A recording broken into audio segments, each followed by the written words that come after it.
The anime begins with a girl named Midori, who finds herself buried as the endless tasks pile up, leaving her drained and longing for a break. The fatigue is visible in her eyes and the way she drags her feet, a clear sign of her struggle. After another grueling day, Midori reaches her home.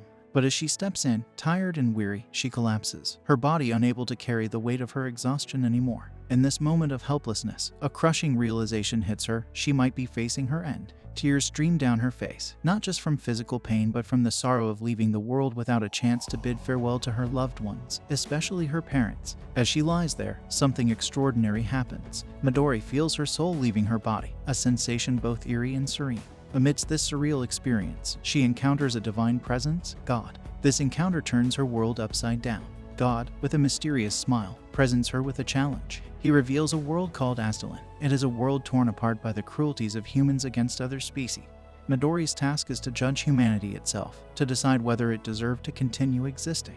The weight of this responsibility terrifies Midori. The idea of making such a monumental decision is too much for her. She tries to refuse, but God understands her fears and offers her a unique power: the ability to be reborn with a special connection to animals. This intrigues Midori, a girl who has always found solace in the company of animals, particularly fond of her parents' cat and all things fluffy. Seeing her love for animals, God grants her powers related to them. Without waiting for her consent, he reincarnates her. Midori wakes up in a new world, in a grand house, surrounded by a family that looks at her with love and adoration. She has become Nefertima, a little girl in a royal family. 3 years pass, and Nefertima, now affectionately called Néma, grows up in the royal ducal family of Oz. She is the third-born child, living a life far removed from her past struggles. Her days are filled with the love of her brother Ralph and sister Kara, who bring joy to her life with simple gestures like flowers and fireworks. Néma's third birthday is a grand affair, celebrated with enthusiasm by her siblings. But what truly makes her heart full is the presence of numerous animals. She is drawn to them, wanting to feel their soft fur and bask in their unconditional love. As she runs towards her pets, she stumbles, but her loyal dog D is there to protect her, a moment that brings relief to her parents and joy to her heart. Surrounded by these creatures, Néma feels like she is in paradise. However, she soon realizes that taking care of so many animals is not as easy as she thought. We then see Néma's mom, who was really worried because she had to go to the royal palace. Her husband wasn't home, and Ralph and Kara were at the academy. This meant there was no one to look after Néma, so her mom decided to take Néma with her to the palace. Before they left, she reminded Néma to behave herself since it was her first time going outside. Néma, super excited about the adventure, promised to be good. On their way to the royal palace, Néma was fascinated by all the new faces and sights. She didn't see any signs of trouble or persecution. When they got there, her mom put a protection spell on Néma and told her to stay put while she went to take care of her royal duties. But Néma, curious and excited, forgot her mom's instructions. She saw a bird and couldn't resist chasing after it. She ran all the way to the palace garden. There, she found not just birds but also squirrels and other animals. They seemed to love Néma, and she was overjoyed playing with them. Suddenly, she noticed a pair of fierce but beautiful eyes watching her from the bushes. All the animals quickly disappeared. Néma turned her attention to these eyes. She realized she was looking at a sky tiger, a rare and majestic creature. Even though she knew she should be careful around such a beast, she was captivated by the sky tiger and couldn't help but feel a connection to it.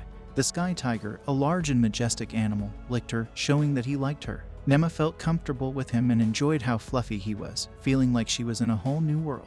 It was unusual because the sky tiger, usually a fierce beast, let her sit on his back without any fear. Néma took this chance and climbed onto the sky tiger's back. The sky tiger then took her to his master, a prince. The prince was shocked to see a little girl riding his sky tiger, Lars, because Lars usually didn't get close to anyone else. The prince was also worried about Néma, wondering why she trusted the beast so easily. When the prince warned her, Néma looked at him and was momentarily captivated by his looks. However, she got annoyed when he picked her up and held her in his arms. Néma asked him to put her down, but the prince, finding her reactions amusing, put her on his shoulder instead.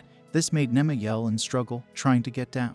But then, Lars, the sky tiger, took her from the prince and put her down, which surprised the prince because Lars was never friendly like that before. The prince was impressed by Néma and asked about her parents, thinking she was lost. Néma tried to explain that she wasn't lost, but the prince didn't listen and decided to take her back to her father on Lars' back. When they reached the royal palace and found her father in the king's library, Néma ran to him. Her father was surprised and worried to see her there. The prince then told a story about how he had saved Néma, who was lost in the forest. Néma was annoyed by this lie because she wasn't lost. Her father, relieved, hugged her and thanked the prince for saving his daughter. Néma was shocked to learn that the young man she thought was just a brute was actually a prince. She decided to call him the Brute Prince. When the king himself came and introduced the prince to Néma, she realized the young man was not only a prince but the king's son. Néma used her charm to win over the king, who allowed her to come to the royal palace again. This made her very happy, but she knew she still had to face her mother's anger for not following her instructions. To calm her mother down, Néma mentioned the king's approval for her to visit the palace again. Hearing this, her mother relaxed, and Néma was excited about the prospect of meeting them again. The scene shifts to Néma's mother, who gives Néma some important advice. She tells Néma to be careful around Lars, the holy beast, and explains about the sky tiger, which is a special animal that gets its power from something called elementalism. This is different from humans, who get their power from something called mana. Because Lars is a holy beast, he is usually only friendly with his master. Hearing this makes Néma a bit sad. Néma's mom advises her to only visit the sky tiger when she's alone. Néma seems happy with this idea, but instead of showing she understands, she quickly runs off to play with her dog, Dee. Her mom is a bit worried about how much the animals, including Lars, like being around Néma. Soon after, Néma is taken to the Magnificent Academy, where her older siblings study. Because her father is the Duke, she gets special treatment. To avoid any more trouble, her mother reminds her to stay close and hold her hand. At the academy, her parents are given special seats to watch a competition that is set up by the teachers using magic. Néma is really impressed with the competition ground. The first round of the competition is between her brother Ralph and another competitor. The competitor looks tough, and Néma is a bit scared for her brother. Both Ralph and his competitor have soldiers and magic master wands. When the fight starts, Néma watches nervously. Luckily, Ralph wins, knocking down his rival. Néma is so happy for her brother that she runs to congratulate him. After the excitement, Néma feels the need to go to the restroom. She feels much better after and goes to find her brother again. When she finds him, he's not alone, he's with Tristan, who is bragging about winning the competition. Néma butted into the conversation between her brother and Tristan by calling out to Ralph. Tristan made fun of Ralph, suggesting he could use taking care of his sister as an excuse if he lost the battle. This comment made Néma really angry, and she ended up insulting Tristan. Tristan couldn't handle this and was about to hit her, but Ralph stepped in to protect her before Tristan could do anything. Just then, the prince arrived, and both boys greeted him. The prince scolded Tristan for trying to hit a child and made him apologize, especially since the prince was siding with Néma. The prince thought Néma was scared of Tristan and hiding behind Ralph, but in reality, she was more wary of the prince himself. When the prince mentioned saving Néma in the forest, she quickly denied ever getting lost, grabbing his attention. The prince picked Néma up and decided he wanted her to be his plaything. Néma didn't like this idea, but when the prince offered her access to the royal palace whenever she wanted, she started to consider it. The prince also warned Tristan not to mess with Néma, claiming her as his own, which scared Tristan away. The prince assured Ralph that his father, the king, was fond of Néma and didn't mind her being there. Néma was annoyed with the prince, especially since he seemed pleased with the king's approval. The prince, misunderstanding her, thought she wanted his attention and began to playfully poke her cheeks. Ralph asked the prince to hand Néma over to him because they needed to attend Kara's trial. The prince decided to go along, not wanting to leave Néma alone. As they moved to the trial grounds, the prince suggested they treat him as a student, as he was there to watch the competition. They then focused on Kara, who was about to face a magical challenge involving a fire dragon. The prince learned that Kara had great control over fire, but needed to master water elements, making the task risky. Néma, overhearing this, was worried about the dragon. Seeing her sister's confident smile, she realized Kara wouldn't back down. Suddenly, Néma couldn't bear the thought of the holy dragon being harmed. Acting impulsively, she jumped from the prince's lap and rushed to the trial grounds. Her parents were worried as she leaped from a high wall, but she landed safely due to some magic. As soldiers prepared to confront the fire dragon, Néma stands bravely in front of the dragon, determined to protect it from harm. The dragon can speak and tells Néma that this is no place for a child.